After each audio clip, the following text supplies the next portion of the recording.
حضرت عمر فاروق رضی اللہ تعالیٰ عنہ نے ایک آدمی کو دیکھا، وہ آگے جا رہا ہے اور اس کا یہ پائجامہ سروال پائجامہ جو تھا وہ ٹخنوں سے نیچے تھا۔ یہ ٹخنا ہوتا ہے نا، یہ آپ کے ہاں اس کو جو بھی بولتے ہوں، یہ ٹخنے سے نیچے تھا، ٹخنے سے نیچے۔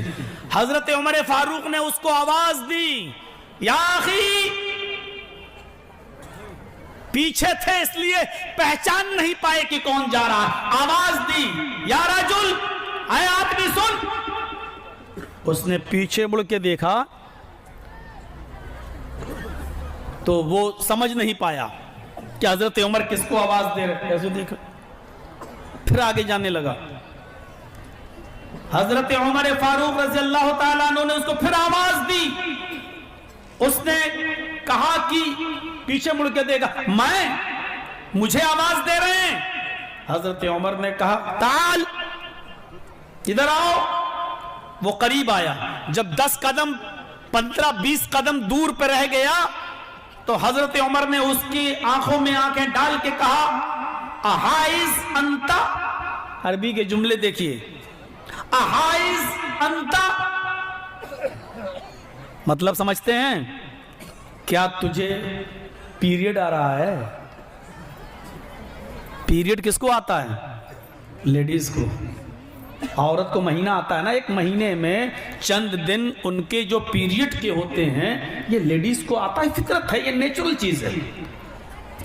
تو حضرت عمر فاروق نے اس سے کہا، احائز انتا، کیا تجھے پیریڈ آ رہا ہے؟ اس نے دیکھا ہے، کس کو کہہ رہے ہیں بھائی؟ مجھے تو نہیں کہہ سکتے کیونکہ میں تو مرد ہوں۔ کہ حضرت عمر کس کو کہہ رہے ہیں؟ کسی لیڈیز سے کہہ رہے ہیں۔ ایسے دیکھا تو آگے پیچھے کوئی لیڈیز ہی نہیں۔ کہا، امیر المومنین، کس سے کہہ رہے ہیں؟ کہا، تم سے۔ ہنسنے لگا، جیسے ہم اور آپ کبھی کبھی مذاق کر لیتے ہیں اپنے دوستوں سے، وہ سمجھا حضرت عمر ہم سے مذاق کر رہے ہیں۔ ہنستے ہوئے کیا مطلب ہنستے ہوئے کہتا، حل یحیز الرجل، سوال دیکھیے اس کا، امیر المومنین آپ کو کیا ہو گیا ہے؟ دماغ ٹھیک ہے آپ کا؟ آپ مجھ سے کہہ رہے ہیں پیریڈ آ رہا ہے؟ تو حضرت عمر فاروق نے کہا، تم سے ہی کہہ رہا ہوں۔ تو وہ ہنستے ہوئے کہتا، حل یحیز الرجل، آپ کا دماغ ٹھیک ہے؟ کیا مرد کو بھی پیریڈ آتا ہے؟ کیا مرد کو بھی مہینہ آتا ہے؟ تو حضرت عمر فاروق نے کہا، تو کیا مرد بھی ٹخنے سے نیچے کپڑا پہنتا ہے؟ سوال جواب دیکھیے، کیا مرد بھی ٹخنے سے نیچے کپڑا پہنتا ہے؟ یعنی ٹخنے سے نیچے کپڑا پہننے کا حکم تو اللہ کے رسول نے عورت کو دیا ہے، وہ ٹخنے سے نیچے کپڑا پہنے گی، مرد نہیں۔ ہم کیا کرتے ہیں؟ نماز پڑھنے گئے، امام صاحب نے کہا ٹخنے سے ٹخنا ملا لو، قدم سے قدم ملا لو، پیر سے پیر ملا لو، اپنا کپڑا ٹخنے سے اوپر کر لو، تب ہم مسجد میں جا کے اوپر کر لیا، کھول لیا۔ اللہ کے بندے، یہ صرف نماز کے لیے نہیں ہے، نماز کے باہر بھی ہمیں اور آپ کو کپڑا ٹخنے سے اوپر رکھنا ہے۔ تو حضرت عمر نے کہا، کیا مرد بھی ٹخنے سے نیچے کپڑا پہنتا ہے؟ اس نے کہا، کیا مرد کو بھی مہینہ آتا ہے؟ تو حضرت عمر نے کہا، کیا مرد بھی ٹخنے سے نیچے کپڑا پہنتا ہے؟ یعنی ٹخنے سے نیچے کپڑا پہننے کا حکم اللہ کے نبی نے عورت کو دیا ہے، مرد کو نہیں۔ پھر ایک صحابی سے کہا، جیب سکین، چھری لاؤ۔ چھری آ گئی۔ اس نے کہا، امیر المومنین کیا کریں گے؟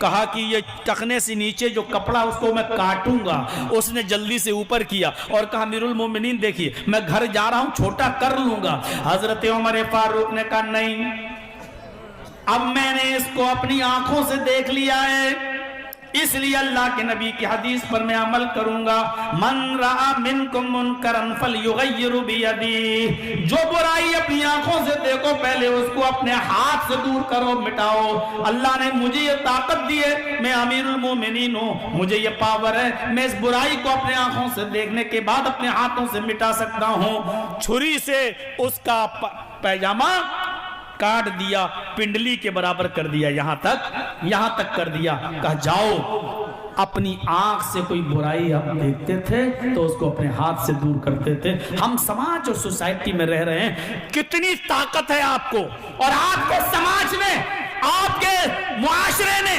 آپ کی سوسائٹی نے آپ کو کتنا پاور دیا ہے برائی کو اپنے ہاتھوں سے دور کرنے کا. کوئی پاور ہے آپ کے پاس؟ بولیے. ہم علماء کے پاس ایک گاؤں میں 20 مولانا ہیں. بتائیے ان 20 علماء کے پاس کیا پاور ہے؟ کیا وہ بارات کے خلاف بول سکتے ہیں؟ بول سکتے ہیں تو کیا بارات کے خلاف ایک کمیٹی بنا سکتے ہیں کہ جو بارات لے کے جائے گا ہم اس کا نکاح نہیں پڑھائیں گے, یا جو باراتی بن کر آئیں گے ہم اس کا نکاح نہیں پڑھائیں گے, یا جو لڑکا جہیز مانگے گا, دہیز کی ڈیمانڈ کرے گا, ہم ایسے لڑکے کا نکاح نہیں پڑھائیں گے؟ کیا ہے؟ کیا یہ پاور آپ نے دیا ہے؟ کیا ان علماء کے پاس وہ اتھارٹی, وہ پاور ہے؟ نہیں میرے بھائیوں, جب یہ پاور آپ دے نہیں رہے ہیں, ہمارے ہاتھ میں یہ پاور ہے نہیں. آپ کہہ سکتے ہیں اور آپ کا کہنا جائز ہے, بجا ہے, ٹھیک ہے, آپ کہہ سکتے ہیں ارے مولوی لوگ تو خود اپنے لڑکوں کی شادی میں دہیج لیتے ہیں اور جہیز مانگتے ہیں. میرے بھائیوں آپ کہہ سکتے ہیں, لیکن سماج کے اندر یہ برائی علماء اور عوام سب کے اندر, ہمارے اور آپ کے سب کے اندر ہے. اس برائی کو روکو. اللہ کے نبی فرماتے ہیں برائی کو روکنے پر زیادہ زور دیا گیا ہے. یہاں تک کہا گیا اپنی آنکھ سے دیکھو تو اپنے ہاتھ سے دور کرو, یہ طاقت نہ ہو تو زبان سے دور کرو, زبان سے کہنے میں بھی فتنہ و فساد ہو تو کم سے کم اپنے دل سے برا جانو, اپنے دل سے برا جانو. آج ہم دل سے بھی تو برا نہیں جانتے ہیں, دل سے بھی ہم برا نہیں جانتے.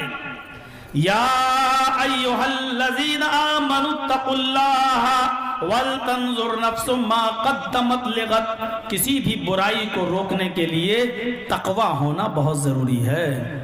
ہمارے پاس اگر تقوی نہیں ہے, پرہیزگاری نہیں ہے, اللہ کا ڈر نہیں ہے, تو ہم کسی برائی کو چھوڑ ہی نہیں سکتے. ڈر ہونا ضروری ہے. ہمارے اور آپ کے اندر ڈر ہونا بہت ضروری ہے. اللہ کا ڈر, جب تک ڈر نہیں ہوگا ہم کسی برائی کو چھوڑ ہی نہیں سکتے. مثلا آپ 4 آدمی, 2 آدمی لڑ گئے, اب ہمیں ان دونوں کے درمیان صلح کرانا ہے. ہمیں پنچایت پنچ بنا دیا گیا ہے, فیصلہ کرنا ہے.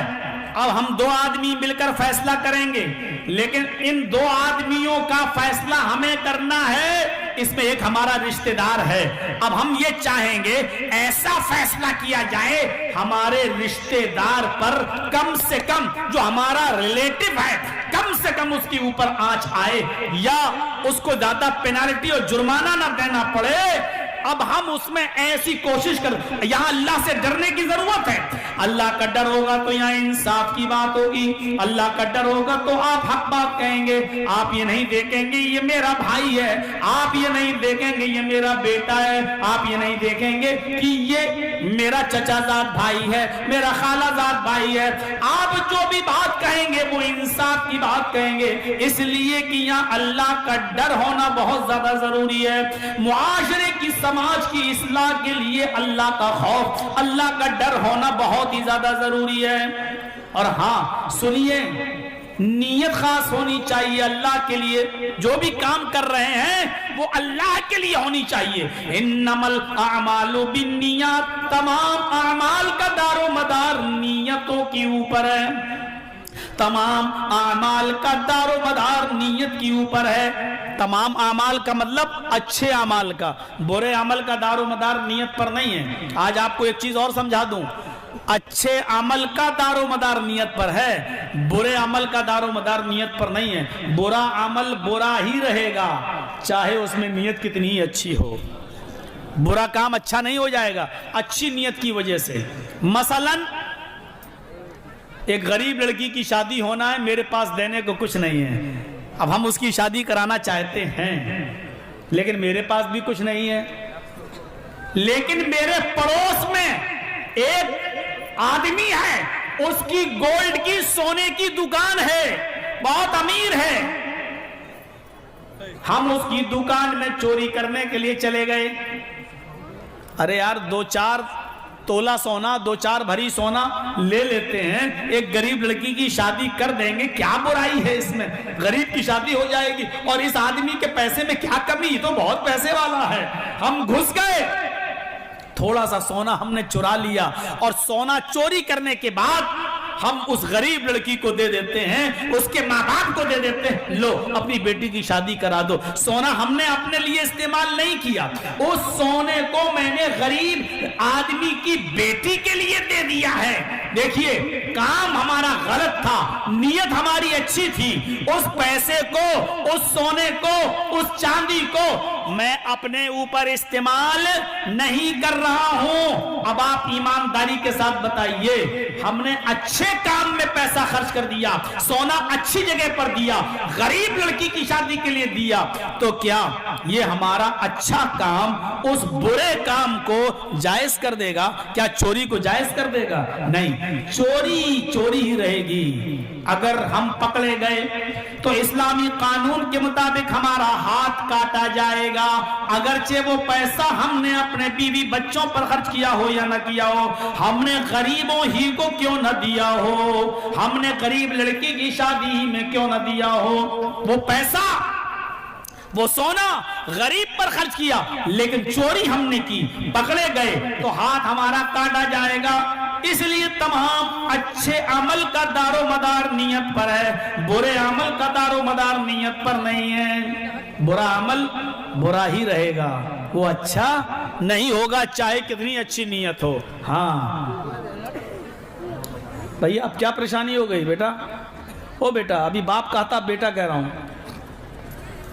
وہ سن ہی نہیں رہا ہے۔ اب کیا ہوا؟ اب تو بیٹھ جاؤ، اچھے بلے بالکل صحیح سن رہے تھے، پھر اب باپ بھی بنا چکا ہوں، بیٹا بھی بنا چکا ہوں، اب کیا رہ گیا ہے؟ تو سنیے، برا کام برا ہی رہے گا، اچھے کام میں نیت اچھی ہونی چاہیے۔ حج کرنے جا رہے ہو، اگر اس لیے جا رہے ہو کہ یہ ہمارے اوپر فرض ہے اور اللہ نے مجھے استطاعت دی ہے، چلو حج کر لینا چاہیے، تب تو ٹھیک ہے۔ اگر اس لیے جا رہے ہو کہ بہت پیسہ ہے، محلے والے جوتے مار رہے ہیں کہ دیکھو اتنا امیر ہو کر حج کرنے نہیں جا رہا ہے، کتنا بڑا کمینہ انسان ہے، اتنا پیسے والا ہونے کے باوجود حج نہیں کر رہا ہے، اب وہ اس نیت سے جا رہا ہے کم سے کم لوگوں کے تانے نہ سننا پڑے۔ اب آپ حج کرنے جا رہے ہو تو اب آپ کا یہ حج اللہ کے یہاں قبول نہیں ہوگا، کیونکہ کام تو آپ کا اچھا ہے لیکن نیت اچھی نہیں ہے۔ آپ نے سنیچر کو نماز نہیں پڑھی، اتوار کو مسجد میں نہیں دکھے، سوموار کو مسجد میں نہیں دکھے، منگل کو نہیں آئے، بدھ کو بازار میں گھومتے رہے، اور جمعرات کو گروار کے دن آپ بازار میں دکان پہ بیٹھے رہے، پورے ہفتے آپ مسجد میں نہیں دیکھے، لیکن جمعے کے دن 11 بجے مسجد میں جا کر بیٹھ گئے۔ آج مولانا جرجیت صاحب خطبہ دیں گے، نہا دھو کر اگلی صف میں جا کر بیٹھ گئے، جنت الفردوس بھی لگا لی، سعودیہ کا رومال بھی گلے میں ڈال لیا، اگلے صف میں آ کر بیٹھ گئے۔ اگر آپ اس لیے گئے کہ آج جمعے کا دن ہے، بڑا خیر و برکت کا دن ہے، اللہ تعالیٰ پہلے آنے والے کو ایک اونٹ کی قربانی کا ثواب سے نوازتا ہے، اگر آپ اس لیے گئے تو اللہ کے یہاں ثواب پائیں گے، لیکن آپ اس لیے جمعے کی نماز پڑھنے کے لیے گئے کہ اگر ہم جمعہ بھی نہیں پڑھیں گے تو گاؤں والے محلے والے یہ کہیں گے کتنا ناکارہ ہے، کتنا کمینہ ہے، جمعے تک کی نماز نہیں پڑھتا ہے، دیکھو کتنا بڑا اللہ کا نافرمان ہے، کتنا بڑا پاپی ہے، کتنا بڑا دھرمی ہو چکا ہے، اس کو جمعہ تک کی نماز نصیب نہیں ہوتی ہے، جمعہ تک نہیں پڑھتا ہے۔ آپ اس مقصد سے اس لیے مسجد میں گئے تو اللہ رب العالمین کے یہاں یہ نماز کی کوئی وقت نہیں ہے، اس جمعے کے دن کی نماز کی کوئی حیثیت اللہ کی نظر میں نہیں ہے۔ اچھے کام میں نیت اچھی ہونی چاہیے، اللہ نیتی کو دیکھتا ہے، اللہ نیت ہی کو دیکھتا ہے، قیامت کے دن اسی نیت پر ہمیں اور آپ کو اٹھایا جائے گا۔ فرمایا تقوی نیت میں بھی ہونا چاہیے۔ اِذَا الْتَقَى الْمُسْلِمَانِ بِسَيْفَيْهِمَا فَالْقَاتِلُ وَالْمَقْتُولُ فِي النَّارِ۔ مسلم شریف کتاب الجہاد کے الفاظ پر نظر ڈالیے جو میں نے ابھی پڑھے ہیں۔ اللہ کے نبی کیا فرماتے ہیں؟ جب دو مسلمان تلوار لے کر باہر آ جائیں، غور سے سننا، میں اسپیڈ اپنی سلو کر رہا ہوں تاکہ آپ کو سمجھا سکوں۔ جب دو مسلمان تلوار لے کر باہر آ جائیں، ہم چھری کہہ سکتے ہیں، آج کے زمانے میں ہم بندوق کہہ سکتے ہیں، پسٹل کہہ سکتے ہیں، خنجر کہہ سکتے ہیں۔ جب دو مسلمان دو خطرناک ہتھیار لے کر باہر آ جائیں، وہ اس کو مارنا چاہے، وہ اس کو مارنا چاہے، یہ اس پر حملہ کرے، وہ اس پر حملہ کرے۔ اِذَا الْتَقَى مُسْلِمَانِ بِسَيْفَيْهِمَا، جب دو مسلمان اپنی اپنی تلواروں کے ذریعے، اپنے اپنے خنجروں کے ذریعے باہر آ گئے اور دونوں ایک دوسرے پر حملہ کر رہے ہیں، دونوں ایک دوسرے کو مارنا چاہتے ہیں، تو ظاہر ہے ایک جیتے گا اور ایک ہارے گا، ایک پراجت ہوگا اور ایک وجے ہوگا، ایک جیتے گا ایک ہارے گا، ایک مارے گا اور ایک مرے گا۔ ایک مر گیا، ایک نے مار دیا، دو نکلے تھے اور دونوں نے حملے کیے ایک دوسرے پر، ایک مر گیا اور ایک مارا۔ اب کون جہنم میں جائے گا، مارنے والا یا مرنے والا؟ آپ کچھ بھی کہیں، لیکن اللہ کے نبی فرماتے ہیں فَالْقَاتِلُ وَالْمَقْتُولُ فِي النَّارِ، دونوں جہنم میں جائیں گے۔ جو مر گیا ہے وہ بھی جہنم میں جائے گا، مارنے والا بھی جہنمی، مرنے والا بھی جہنمی۔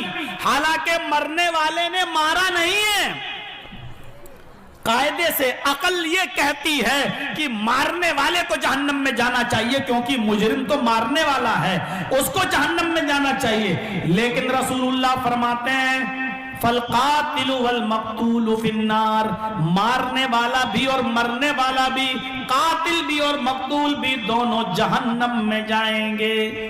صحابہ نے کہا اللہ کے رسول ایسا کیوں، ایسا کیوں؟ یہ تو عقل میں بات نہیں آ رہی، جو بیچارہ مر گیا، جو مارا گیا، جو قتل ہو گیا، وہ جہنم میں کیوں جائے گا؟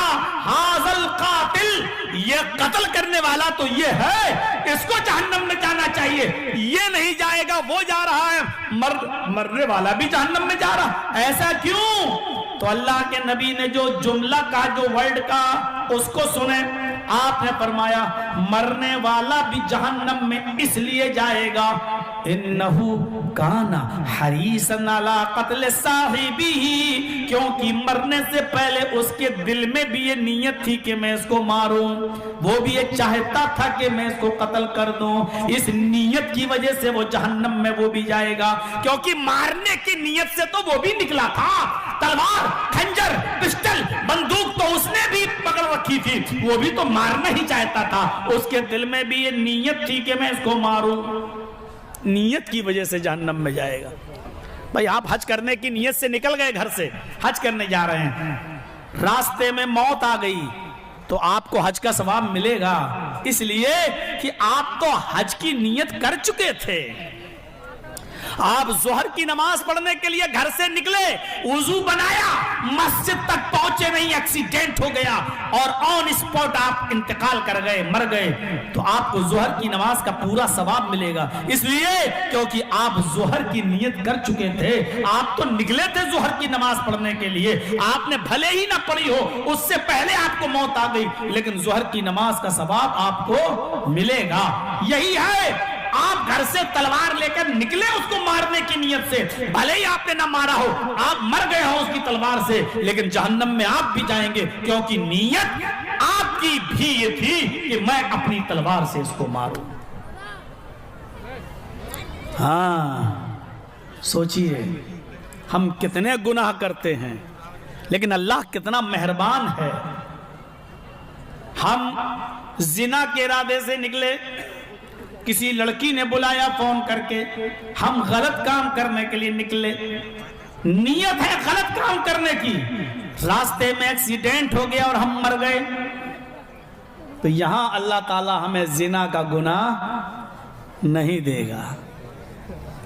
اللہ کہتا ہے اگرچہ تو نے نیت کی تھی لیکن تو نے زنا کیا نہیں تھا، اس لیے جب تک تو کر نہیں، یعنی کوئی برا کام کرنے کا ہم نے ارادہ کیا لیکن پھر اس کام کو ہم نہیں کر پائے تو اللہ تعالیٰ اس وقت تک ہمارا گناہ نہیں لکھتا جب تک کہ ہم اس کام کو کر نہ ڈالیں، لیکن نیکی لکھ لیتا ہے تاکہ میرے بندے کی نیکیوں میں اضافہ ہو جائے۔ یہ اللہ رب العالمین کی رحمت ہے، اللہ رب العالمین کی رحمت ہے اپنے بندوں کے اوپر۔ تو نیت تقوی کے اندر، تقوی میں نیت شامل ہے۔ ہم